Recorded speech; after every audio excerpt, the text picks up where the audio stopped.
Some vocabulary in chapter 5. We have perversion. The sentence is, followed perversion in bathroom talk, turning aside or away from what is good or true or morally right. Proselytizing. Converting from one religion, belief, opinion, or party to another. Cloying means having an excess of a quality, such as sweetness or sentimentality, to the point of arousing distaste or disgust. Sotto voce means under the breath. Exchequer means national or royal treasury. And exegesis, critical interpretation of religious text. Listen for those words. Chapter 5, God's Smuggler. The step of yes. I went to sleep that night with the sounds of the winter storm yelling at me. Curiously enough, although I had just thrown away every shred of self-defense, I felt secure in a way I had never known before. In the morning, I woke up with such joy welling in me that I had to tell someone.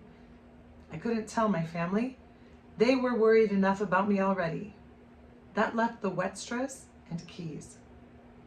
The Wetstras understood right away. "Praise the Lord!" Philip Wetstra shouted.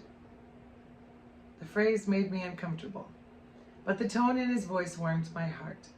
The Wetstras did not seem to think I had done anything strange or abnormal. They used words like born again. But in spite of the odd language, I got the idea that the step I had taken was along a well-traveled road. Keys also, when I told him, recognized the experience at once. He was sitting at his desk, surrounded by his inevitable books. He gave me a scholarly look. "There's a name for what's happened to you," he said, tapping a particularly forbidding-looking volume. "It's called A Crisis Conversion. I'll be interested, Andrew, to see if a response in depth follows it." To my surprise, though, when I went to see Thiel, she did not seem as pleased to see others. "Wasn't this the kind of thing people did at mass rallies?" she asked. Poor Thiel. She was about to have another shock, worse than the first. A few weeks later, in the early spring of 1950, I went to Amsterdam with Keys to hear a well-known Dutch evangelist, Arne Donker. Toward the end of his sermon, Pastor Donker interrupted himself. "Friends," he said, "I've had the feeling all night that something very special is going to happen at this meeting. Someone out there in the audience wants to give himself to the mission field." Theatrics, I thought. He's got someone planted out here who's going to jump up now and run forward and add a little emotion to the evening. But Mr. Donker continued to peer out over the audience. The silence in the meeting hall. Are you kidding me?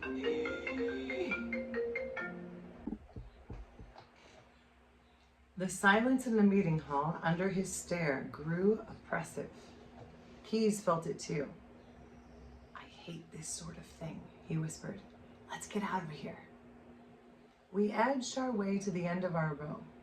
Heads turned eagerly. We both sat down. "Well," said Mr. Donker at last, "God knows who it is out there. He knows the person for whom is waiting a life of perpetual risk and danger. I think probably it's a young person, a young man." Now all over the hall, people were turning and looking around as if to spot whom the preacher meant. And then, in obedience to some summons I shall never understand, both Keys and I were on our feet. "Ah, yes," the preacher said. "There you are, 2 young men.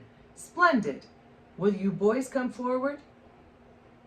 With a sigh, Keys and I walked down the long aisle to the front of the meeting hall, where we knelt as if in a dream, to hear Mr. Donker say a prayer over us. As he prayed, all I could think of was that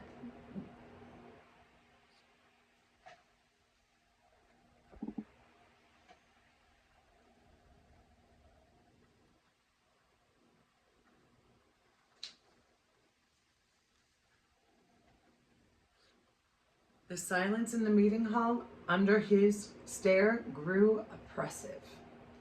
Keyes felt it too. "I hate this sort of thing," he whispered. "Let's get out of here." We edged our way to the end of our row. Heads turned eagerly. We both sat down. "Well," said Mr. Donker at last, "God knows who it is out there. He knows the person for whom is waiting a life of perpetual risk and danger. I think probably it's a young person, a young man." Now, all over the hall, people were turning and looking around as if to spot whom the preacher meant. And then, in obedience to some summons I shall never understand, both Keyes and I were on our feet. "Ah, yes," the preacher said. "There you are, 2 young men. Splendid. Will you boys come forward?" With a sigh, Keyes and I walked down the long aisle to the front of the meeting hall, where we knelt, as if in a dream, to hear Mr. Donker say a prayer over us. As he prayed, all I could think of was what Thiel would say. "Really, Andrew?" She would be shocked and hurt. "You are going down the sawdust trail, aren't you?" But worse was still to come. After he finished his prayer, the preacher told Keyes and me that he wanted to see us after the service. Reluctantly, and half suspecting him to be a hypnotist, we stayed behind. When the hall was empty, Mr. Donker asked us our names. "Andrew and Keyes," he repeated. "Well, boys, are you ready for your first assignment?" Before we had a chance to protest, the preacher went on. "Good. I want you to go back to your own hometowns. Where do you come from, boys?" "Whit." "Both from Whit? Excellent.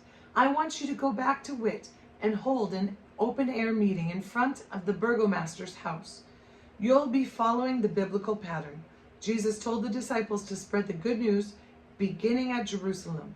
They had to start their preaching in their own backyard." The words exploded one by one in my mind like mortar shells. Did this man know what he was asking? "Oh, I'll be with you, boys," Mr. Donker went on. "Nothing to be alarmed about. It's all in getting used to it. I'll speak first." I was barely listening. Instead, I was remembering how much I disliked street preachers of any stripe. More words drifted into my conscience. "So we have a date then, Saturday afternoon in Whit." "Yes, sir," I said, intending to say no. "And you, son?" Mr. Donker asked Keyes. "Yes, sir." Keyes and I rode the bus home in stunned silence, each secretly blaming the other for having got us into such a spot. Not a soul in Whit missed that meeting. Even the town dogs turned out for the show. We stood with the evangelist on a little platform made of boxes and looked out over a sea of familiar faces. Some were laughing outright, some only grinning. A few, like the Wetstras and Miss Meikle, nodded encouragement. The next half hour was a nightmare. I don't remember a thing that Keyes and Mr. Donker said. I only remember the moment when Mr. Donker turned toward me and waited. I stepped forward, and a terrifying silence rose to meet me. Another step, and I was at the edge of the platform, and glad for the loose Dutch trousers that hid my knocking knees. I couldn't remember a thing I had planned to say, so all I could do was tell about the way I felt dirty and guilty coming home from Indonesia, and how I had carried around the burden of what I was and what I wanted out of life, until one night during a storm I laid it down, and I told them how free I had felt ever since. That is, until Mr. Donker here had trapped me into saying I wanted to become a missionary. "But you know," I said to my hometown, "I might surprise him at that." I almost dreaded my next date with Thiel. It's hard to tell the girl you hope will marry you that you've suddenly decided to be a missionary. What kind of a life was that to offer her? hard work, little pay, maybe disagreeable living conditions in some far-off place. How could I even suggest such a life to her, unless she herself were heart and soul committed to the idea as well? So the following week, I started my campaign to make a missionary out of Thiel. I told her about the moment at the meeting when the conviction had hit me, and how sure I had been since of God's hand in the choice. Strangely enough, the hardest thing for Thiel to accept seemed not to be the rigors of mission life, but the fact that I had walked forward in front of all those people. One place I agree with Mr. Donker, though, she said. The place to start any ministry is at home. Why don't you get a job right around Wit and consider that your mission field at first? You'll discover quickly enough whether or not you're meant to be a missionary. This made sense. The largest industry anywhere near Wit was the huge Ringer's chocolate factory in Alkmaar. Geltje's husband, Ari, worked there, and when I asked him, he said he would put in a good word for me with the hiring office. The night before I biked to Alkmaar to apply for a job, I had a wonderful dream. The factory was full of despondent, unhappy people who noticed at once that I had something different. They crowded around me, demanding my secret. When I told them, truth dawned on their faces. Together we knelt. I was really sorry when I had to wake up. I sat on the wooden bench outside the hiring office at Ringer's. The cloying smell of chocolate hung in the air, heavy and unappealing. Next. I walked through the door as briskly as I could. I had left my cane at home.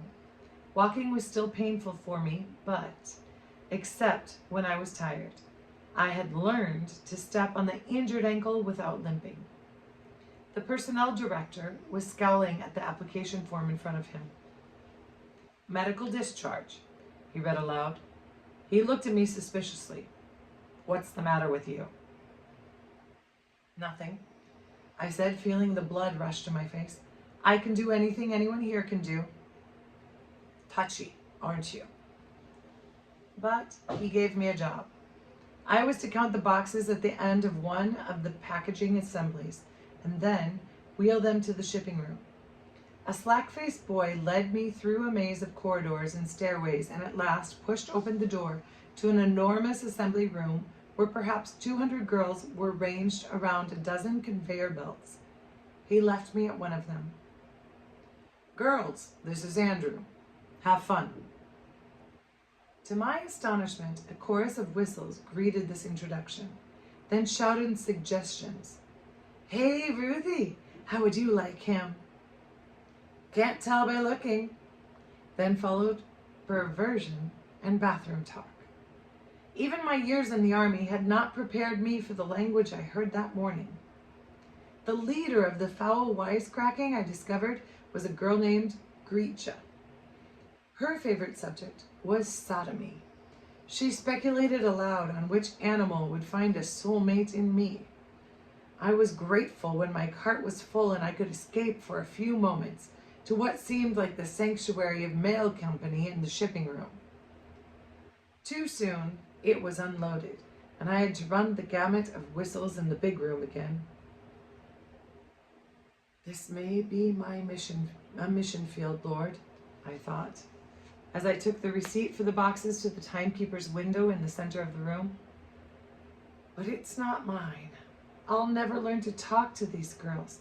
They'd take anything I said and twist it around until I stopped.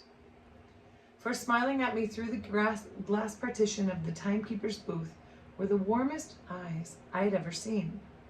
They were brown. No, they were green. And she was very young, blonde, slender. She couldn't have been out of her teens, and she was handling the most responsible job on the floor, the work orders and finished work receipts. As I handed mine through the window, her smile broke into a laugh. Don't mind them, she said gently. This is the treatment they give every newcomer. In a day or two, it'll be someone else. My heart flooded with gratitude. She handed me a new shipping order from the pile in front of her, but still I stood there, staring at her.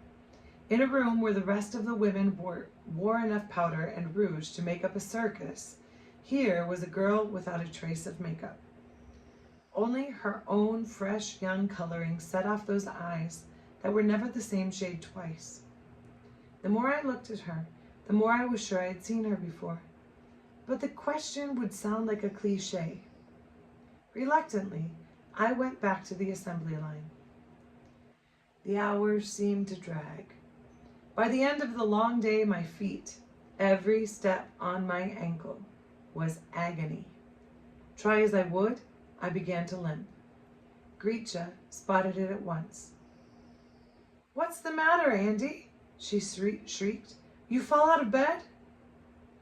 "East Indies," I said, hoping to shut her up. Gretchen's yelp of triumph could be heard all over the room. "We got a war hero, girls! Is it true what they said about Sukarno, Andy? Does he like them very young?" It was the worst mistake I could have made. For days, long after I would have lost the value of novelty for them, the girls questioned me about what they imagined to be the exotic life of the East. More than once, I would have quit the job in sheer boredom at their one-track conversation, except for the smiling eyes behind the glass partition. I took to going there even when I had no receipt to deliver.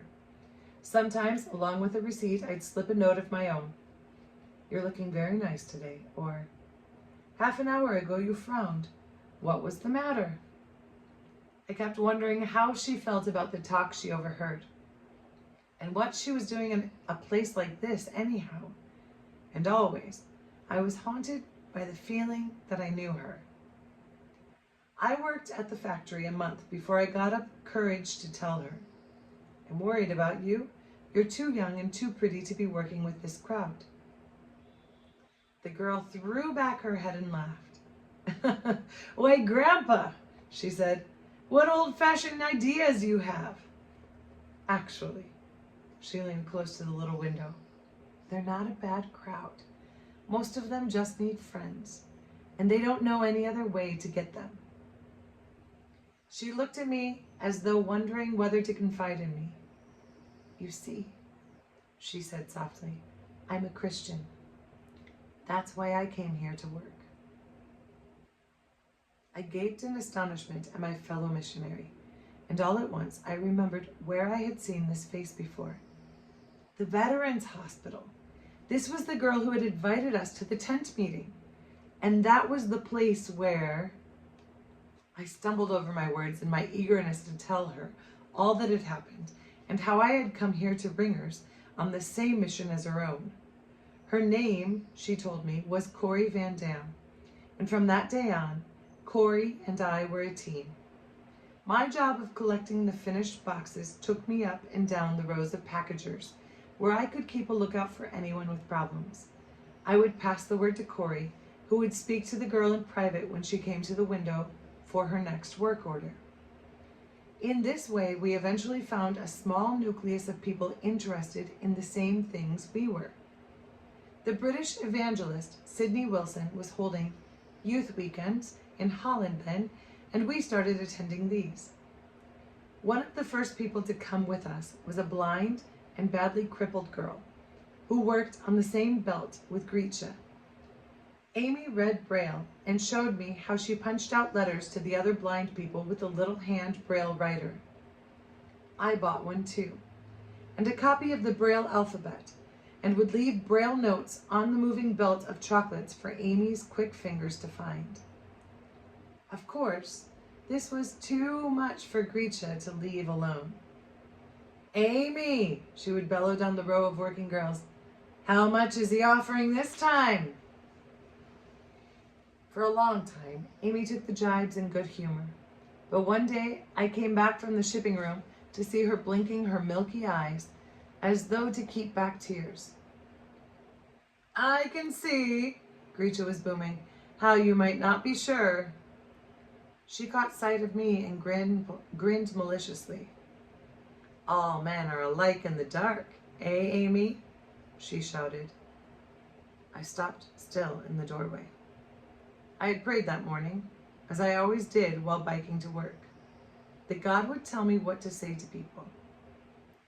The order I seemed to be getting now was so unexpected I could hardly believe it, and yet so clear that I obeyed without thinking. Gretchen, I called across the room. Shut up, and shut up for good. Gretchen was so startled. Her jaw literally dropped open.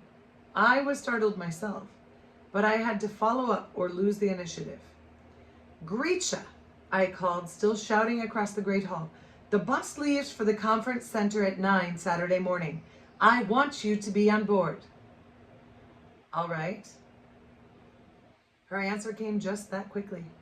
I waited to see if a joke was coming, but I noticed that now it was Gretchen who was blinking her eyes. As I went back to loading boxes, I noticed that the entire room was strangely silent. Everyone was a little awed at what was happening. And on Saturday, Gretchen was aboard the bus. That surprised me most of all. She was her old self, though, and let us know that she was coming only to find out what really went on after the lights went off. At the conference grounds, Gretchen stayed very much to herself. During the meetings, she kept up a steady stream of sotto voce comments as people told how God was making a difference in their lives. In between meetings, Gretchen read a romance magazine. Sunday afternoon, the bus brought us back to Alkmaar, where I had left my bicycle at the depot. Gretchen lived in the next town to wit. I wondered what my chances were of persuading her to ride along with me on the back of my bike. It would be a wonderful opportunity to have her uninterrupted attention. Can I give you a lift home, Gretchen? Save you the bus fare? Gretchen pursed her lips, and I could tell she was weighing the disadvantage of having to ride with me against the price of the bus ticket. Finally, she shrugged and climbed onto the little jump seat at the rear of my bike. I gave Corey a wink and pushed off. As soon as we were out in the country, I intended to face Gretchen with her need for God. But to my astonishment, the clear command that came this time was, not one word about religion, just admire the scenery. Again, I could scarcely believe I was hearing correctly, but I obeyed. During the entire trip, I did not say a word to my captive about religion. Instead, I talked about the tulip fields we were passing and discovered that she too had eaten tulip bulbs during the war. When we got to her street, I actually got a smile from her. Next day, at the factory, Corey met me with shining eyes. What on earth did you say to Gretchen? Something terrific must have happened. How do you mean? I didn't say a word.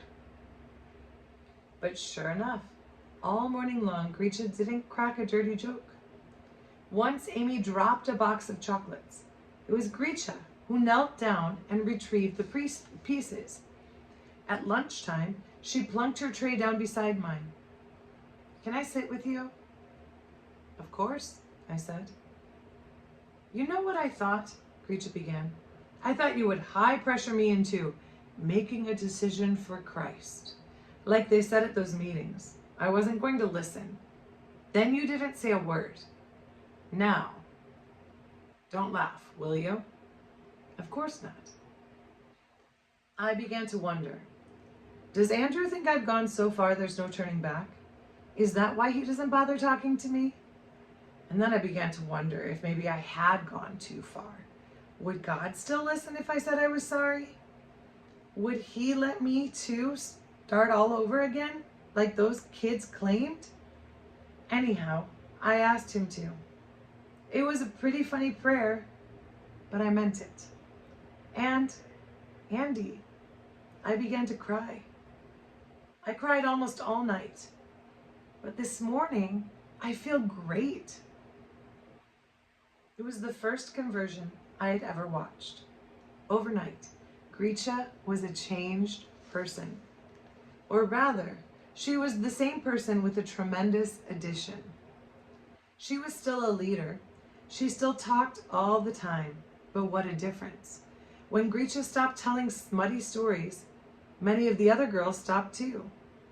A prayer cell was started in the factory, with Grisha in charge of attendance. If someone's child was sick, if a husband was out of work, Grisha found out about it, and woe to the worker who didn't put some money in the hat. The change in this girl was complete, and it was permanent. Night after night, in my loft bed in Wit, I went to sleep thanking God for letting me have a part in this transformation.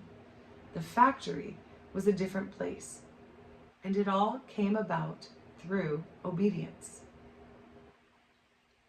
One day, when I pedaled through the main gate, I had a surprise waiting for me.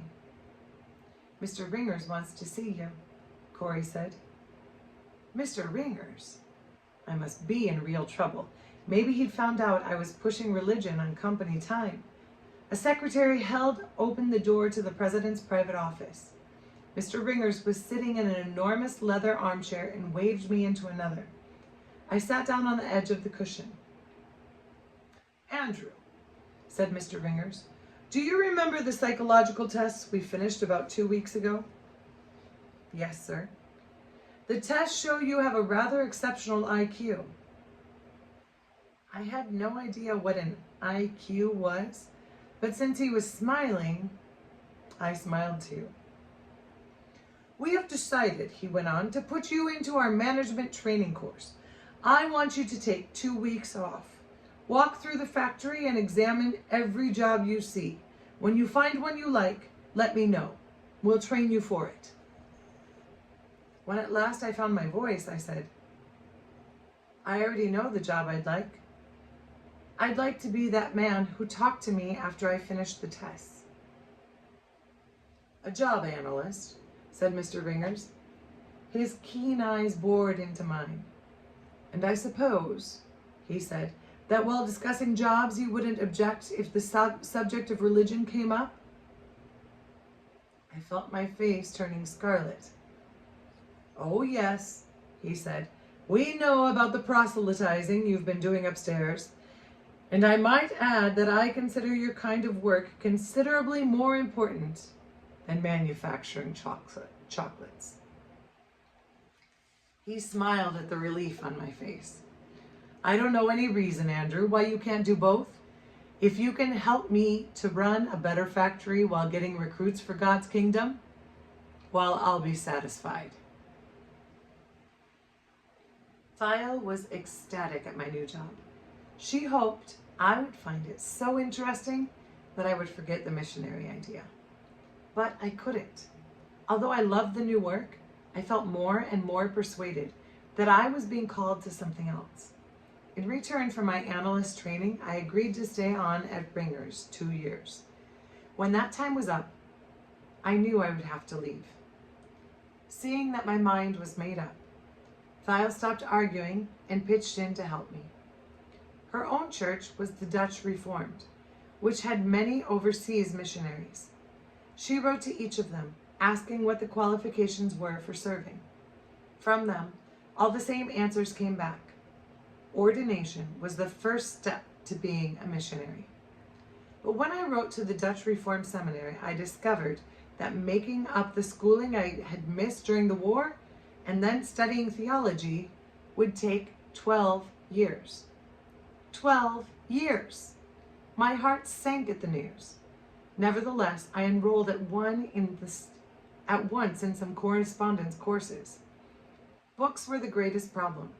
I had no savings of any kind, and now, with Grisha in charge of good works at the factory, any guilders that Gelsha did not need for the household were swiftly put to good use. I was pondering the problem over a cigarette one evening when it occurred to me that I was holding the answer in my hand. I looked at the slender white tube with the smoke curling pleasantly from its tip. How much did I spend for these things every week? I figured it out and was enlightened. Enough for a book every week of the year. enough to own the volumes I was reading now a few pages at a time in the rear of a bookstore. It wasn't easy stopping. I guess I like to smoke as much as any Dutchman, which is a great deal indeed. But I did stop, and gradually on the little table between Cornelius's bed and mine, a library began to grow. A German grammar, an English grammar, a volume of church history, a Bible commentary. They were the first books, besides the Bible and the hymn book, that anyone in our family had ever owned. For 2 years, I spent every spare moment reading. When Miss Meikle learned what I was doing, she offered to coach me in English, and I gratefully accepted.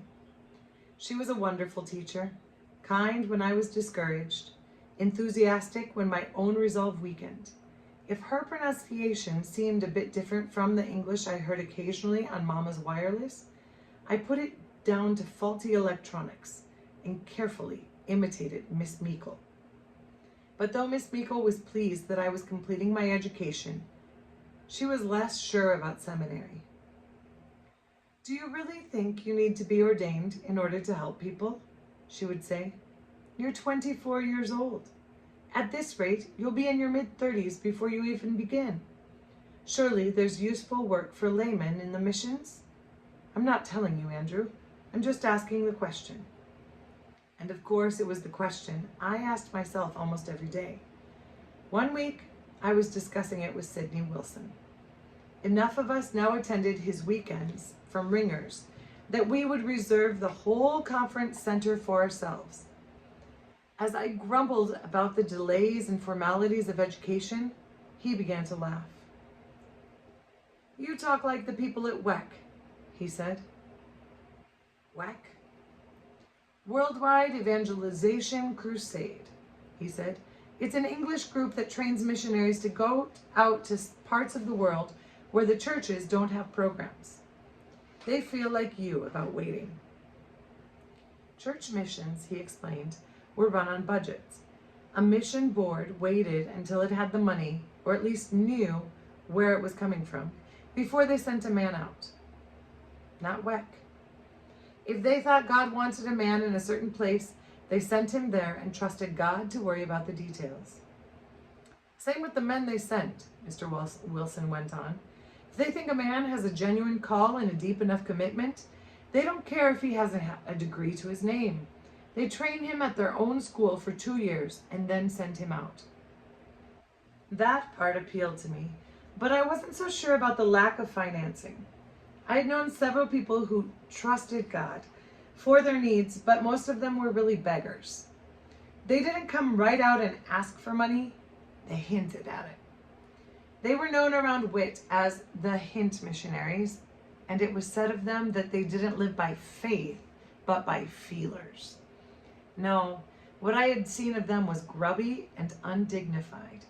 If Christ were a king, and these were his ambassadors, it surely did not speak well of the state of his exchequer.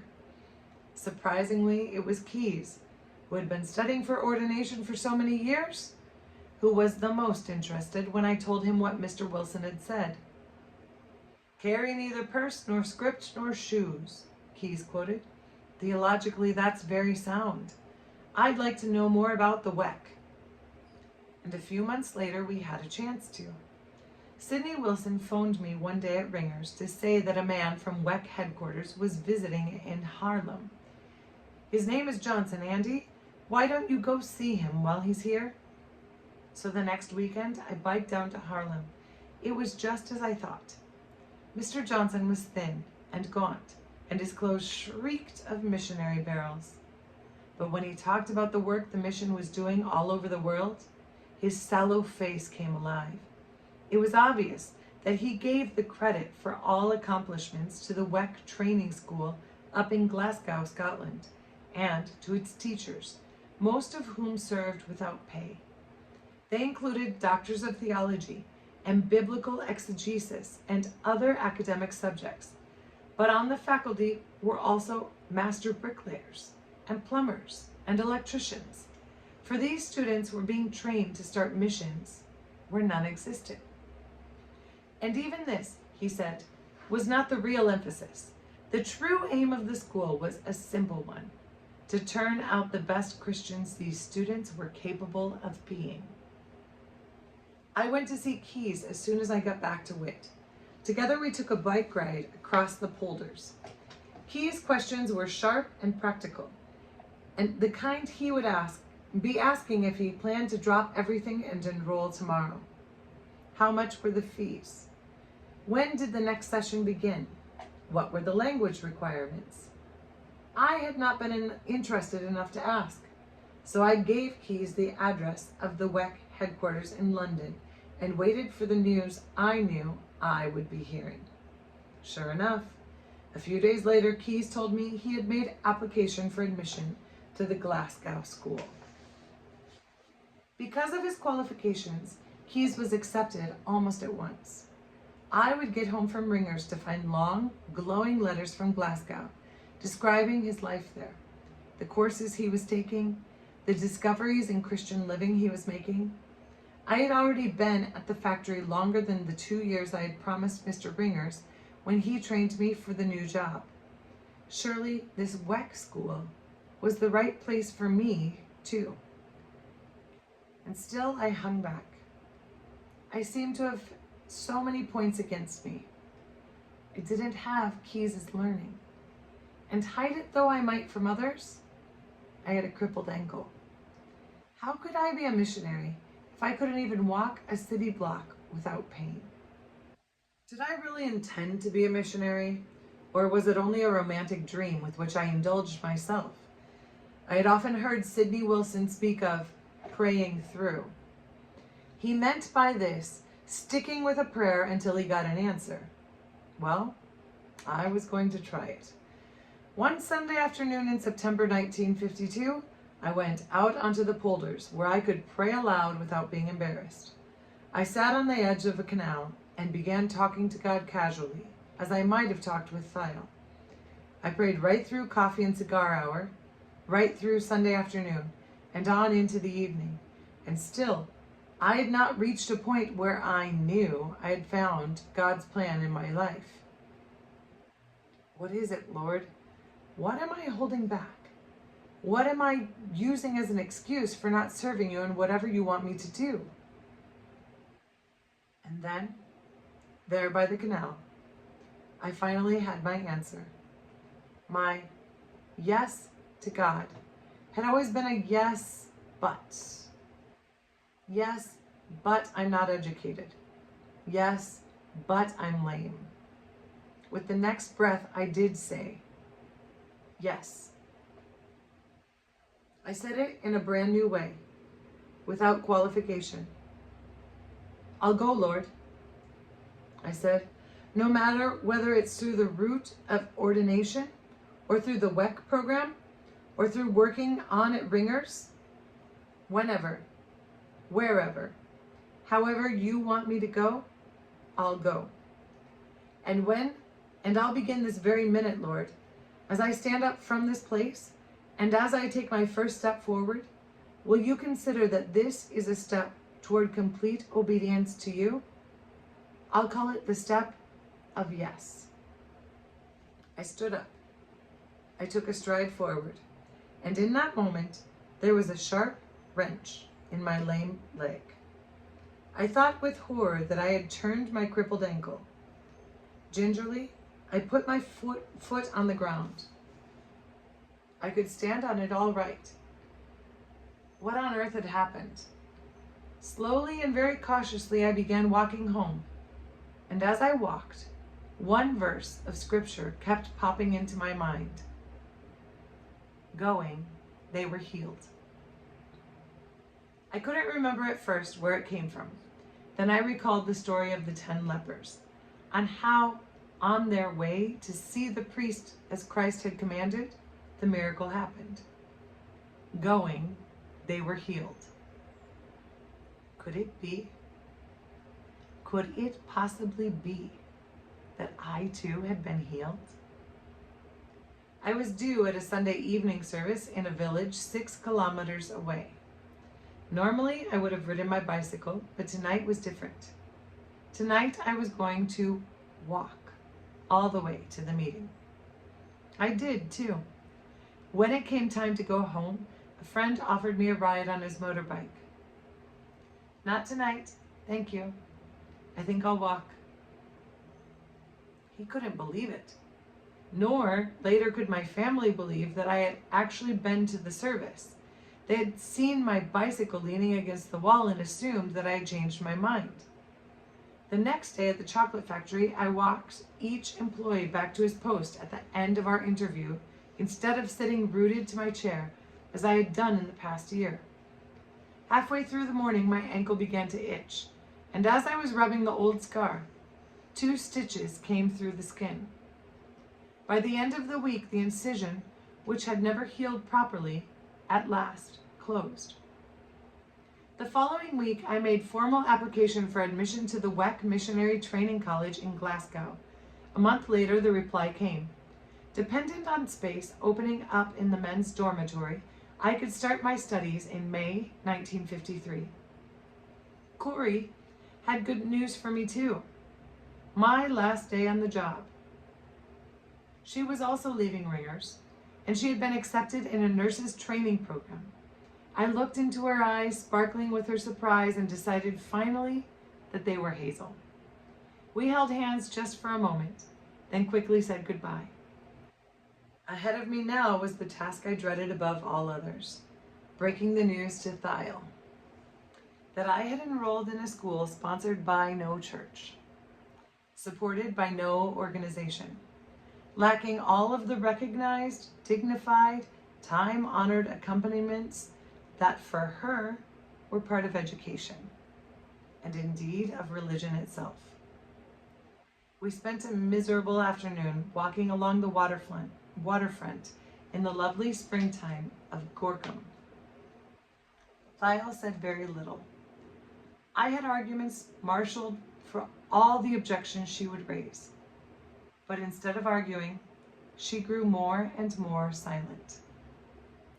The only time she sounded angry was when I mentioned the healing of my leg. I made the mistake of calling it a little miracle. That's a little strong, isn't it, Andrew? She flared up. People have injuries, get better every day, and most of them don't go around making wild claims. I didn't stay for dinner with Thiel's folks that night. They all needed time, I thought, to get used to the new plans. That was it. Thiel just needed time. Eventually, she would come to see why this was right. Meanwhile, I set about raising money for my trip. I sold the few things I owned, my bicycle and my precious shelf of books, and purchased a one-way ticket to London, where I was to meet the directors of the WEC before heading to Glasgow.